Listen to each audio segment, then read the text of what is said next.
যুক্তরাষ্ট্রের সাবেক president Barack ওবামার বিরুদ্ধে রাষ্ট্রদ্রোহের অভিযোগ তুলেছেন বর্তমান প্রেসিডেন্ট ডোনাল্ড ট্রাম্প। ওবামার গ্রেপ্তার দাবি করে তিনি বলেছেন, 2016 সালের নির্বাচনে আমেরিকান জনতাকে ইচ্ছাকৃতভাবে ভুল তথ্য দিয়েছিল ওবামা প্রশাসন। হোয়াইট হাউসে ফিলিপাইন প্রেসিডেন্টের সঙ্গে বৈঠকের সময় এই বিস্ফোরক মন্তব্য করেন ট্রাম্প অভিযোগ করেন ওবামাই ষড়যন্ত্রের মূল পরিকল্পনাকারী এবং নির্বাচন চুরির চেষ্টা করেছিলেন। তিনি একে সরাসরি রাষ্ট্রবিদ্রোহ বলে উল্লেখ করেন। 2016 সালে সেই নির্বাচনে রাশিয়ার হস্তক্ষেপের অভিযোগ ওঠে, যা ট্রাম্পের পক্ষে গিয়েছিল।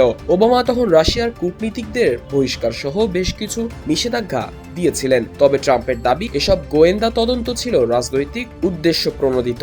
ওবামার বিরুদ্ধে ট্রাম্পের অভিযোগকে সমর্থন করেছেন যুক্তরাষ্ট্রের জাতীয় গোয়েন্দা পরিচালক তুলসি গ্যাবার্ড। তার দাবি, ওবামা ও নিরাপত্তা উপদেষ্টারা গোয়েন্দা তথ্য বিকৃত করে ট্রাম্পকে ক্ষমতা থেকে সরানোর চেষ্টা করেছিলেন। তবে বিশ্লেষকরা গ্যাবার্ডের দাবিকে প্রশ্নবিদ্ধ বলে উল্লেখ করেছেন, এটিকে উদ্দেশ্য প্রণোদিত ব্যাখ্যা হিসেবে দেখছেন।